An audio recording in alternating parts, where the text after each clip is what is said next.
Okay, everyone, we've got Beauden Barrett and Aaron Smith. Just hands up for questions. Just give you the mic, Bez. Who's first? Okay, Martin Devlin in the front row. Hello guys, hey, congratulations on the quarterfinal win. Beauden, just from your perspective, you've grown up playing with your brothers, you get to play with your brothers, and now on these occasions get bigger and bigger and bigger. Just talk to us about that familial link that you have, and the fact you look out there and there's two guys that you actually share the bedroom with. Yeah, that's right. Look, we, as youngsters playing in the backyard, we only dreamed of being here. It's one thing to play together in the black jersey.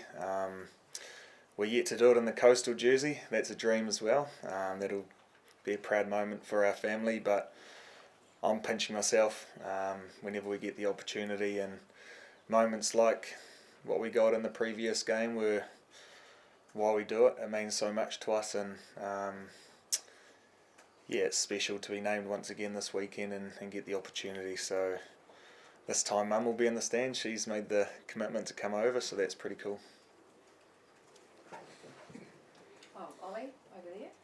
Aaron, I know it's a different opponent, you're a different team, but are there any, I suppose, lessons you can draw from the build up to the 2019 semi-final and maybe what didn't quite go right that year that can help you this week and ahead of this semi-final? Yeah, I think in the sense of just remembering the pain of it probably is a big driver, especially for a few of us boys that were there. That feeling, and probably helped us reset after what was quite an emotional and everything on the line week last week. And I think that's been the big lesson for us is taking the positives, acknowledging the step we took and how much that cost, body, physically, emotionally, mentally, and then rebuilding and finding that edge for what is another huge game for us and an opportunity for us to push forward in this comp, which is our ultimate dream. Yep, Frankie in the front. Yeah, hi. You played against Argentina a number of times. You're going back with Bertrand. How much you know of him, and just how much you know of him, and what do you expect from that battle that happened? Well, it's an exciting one. I've played him a few times, and he's a great player. He spots a gap, and he's very explosive, and he keeps their game going quick. Argentina have very quick ruck speed, which is something we're trying to slow down and obviously be aware of. And one of their biggest weapons is their offloading game, which they're able to. Their big boys have got good feet and great interpassing, and how they build momentum through quick ball offloading, keeping the ball alive, and sometimes that leads to ill discipline or offsides or getting desperate at rucks. So we've got to make sure we keep an eye on him, and his kicking game's pretty critical for them as well. Okay, over here. Thank you. One for Beauden. Another question about one of your brothers, about Geordie. He's had just over a year at 12 for the All Blacks now, so sustained run there, second by league. Was that always his natural position, did you feel? Is he happy that he's found that for the All Blacks? And what does he bring to the side and the way you play? I think it is. Throughout secondary school, playing for Francis Douglas in the first 15, he preferred playing in the midfield, and then went down to Lincoln.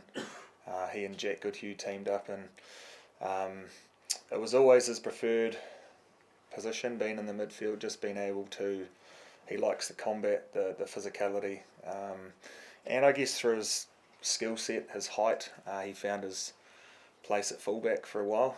I think he's one of the few players who have played almost every position in the back line, apart from halfback. But I've been impressed with his physicality, obviously his skills to pass and kick with great distance.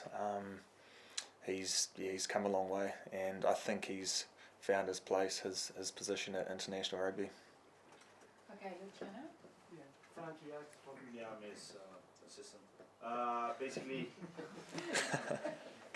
Argentina showed something against England which wasn't what they showed against Wales. Which team do you think will show up on Friday?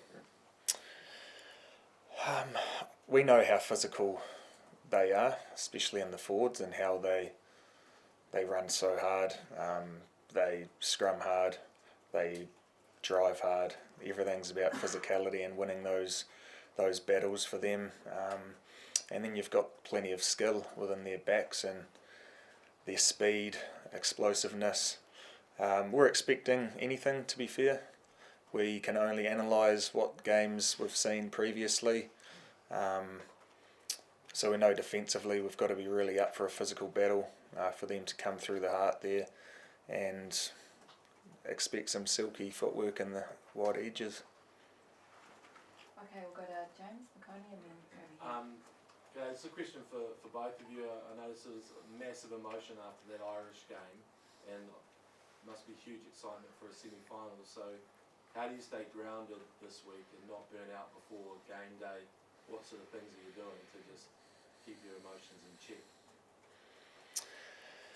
We know we've got to be better again this weekend.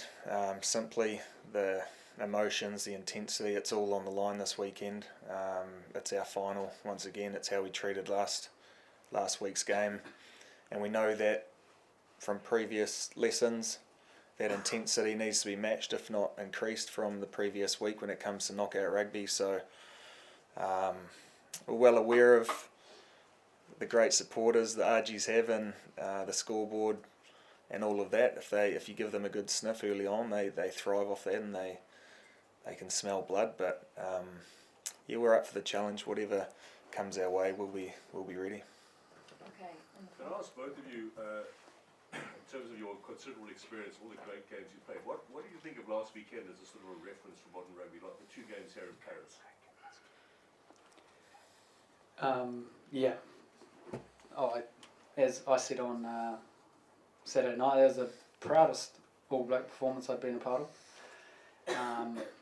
The build-up, the emotion, and the game, the spectacle itself, and felt like that game went for about 2 days, and that second half felt like forever. But it was so much fun and intensity, and just 2 teams not giving up, and our boys to really stay in it, really control that last 10 minutes was the most proud point. And then to defend 37 phases, stay on side, not give away a penalty, not give them another opportunity, and for one of our senior players to nail the last moment was pretty special. And then you look at the other quarterfinal, what a game as well. So that's the beauty of this World Cup. It's been a spectacle the whole way.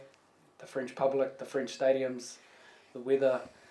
As a player, you can't. You appreciate so much about what's gone into this tournament, and to be still a part of it is just such a blessing. And as players, it's your opportunity to make sure you prepare and give it absolutely everything each day to when you get a chance to play. And we're lucky enough to have another opportunity this weekend, and we want to be better than we were last week. Andrew Saville at the back there. Aaron, you mentioned last weekend the highs of last weekend. How do you come back down and then go back up again? How big a challenge is that? Yeah, I think you've just got to look it in the face and go, yep, that's we took that step. But I'm an emotional person. I use things to fuel me, and I remember being in the same position 4 years ago, and we didn't get it right that night. And this opportunity, that messaging this week around taking the learnings. But I think personally for me, going into this game, I want to really start better. My execution was off for a good chunk of that game, and I cost our team dearly with a yellow card, and my first 2 passes found no one. So personally, I'm just trying to make sure I can execute my role for the team, and I think in the second half I was able to do that, just do my job, trust my instincts, and play. So using those energy and the lessons of 4 years ago, and just trying to make sure on Friday night I'm in a position to execute my role as best as I can. Liam? Beauden, all four quarter-finalists kicked more than the opposition. You guys had a lot of success with your short kicking game, had success against Argentina with the kicking before. How big a part do you expect that to play this week? Yeah, we were early on in the competition quite surprised with everyone's long kicking game. With the warmer conditions, the ball was certainly travelling a lot more, so we'll still see a fair bit of long kicking, but with the conditions now, the weather's a bit cooler, it's raining, there might be a few more balls going up, contestables, balls along the ground, so it's all about finding that space. It's having a repertoire with many options of getting the ball there, multiple players who can also kick is very important for how we play. Okay, in the front here. Thank you very much. A question for both of you, if I may, about your captain. What has Sam Cane brought to the group in times when it has been tough over the last couple of years that has made him an exceptional leader and maybe one who will win the World Cup? I've been very complimentary with my words towards our skip recently. A lot of you don't see or hear what he says to us in huddles and meetings. He's a leader you really want to follow because of the way he puts his body on the line, the way he defends, tackles, he's fully committed. So he's inspiring to us when he does those efforts, those actions on the field. Yeah, totally agree with Bodie, but I just love the way he, in our huddles and stuff, he smiles in the big moments when it's getting tough. As a leader, he just puts it out there about what's going on and what we need to do next. And his Monday to Friday stuff with our leaders and pushing us and probing the right question, and then his preparation is wordless. He just shows through his actions, through his always on time, there first. He shows up every day wanting to be better, and as a player and as a guy who's played with him a long time, you get inspired by that. And then when you see him do what he did on the weekend, that's pretty. We were just all following him, and as us leaders, it's our job to help support him as best as we can as well. And he's an inspiring man. Okay, next one there, and then last one at the back. Question for Beauden. Since 2019, you've played as 15 and Richie Monga as 10, and you have a link between you. How can you describe the evolution of this link between you and Richie Monga until today? Yeah, the link or relationships growing significantly on and off the field. We understand each other more, and we understand how we can contribute to the team in different areas of the game, particularly in phase play when it gets broken up and out of structure. We're both there and we can bounce off each other, and if Richie's in the ruck, I can stand up and direct play with the halfback and vice versa. So it's been a pleasure to play with Rich, and also with D-Mac.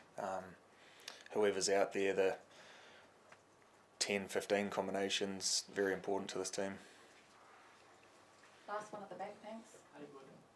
I know it's a long time ago now, but how did you manage to overcome the defeat of the game against France? What did you learn from it? You have the feeling you get more and more insurance game after game.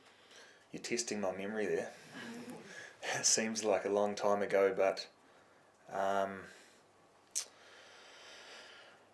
we missed a few opportunities, particularly in that second half. We felt we probably deserved more points in the first half for how we played, but that's rugby. Sometimes it doesn't work like that. There were just some critical moments in the second where you've got to take those against a quality side. But like I said, it's quite a long time ago. Obviously, they're a fantastic team, with threats all over the park. I admire the way they play rugby, with a balance of physicality and flair, and the way they find space. So yeah, we really respect them as a rugby team. Thanks everyone. Thanks, Ben. Thank you. Thank you. Thank you everyone for coming out here. I really appreciate Thank you guys. it. Thanks very much. Thank you. Cheers. Good to see you. Good to see you. Good to see you.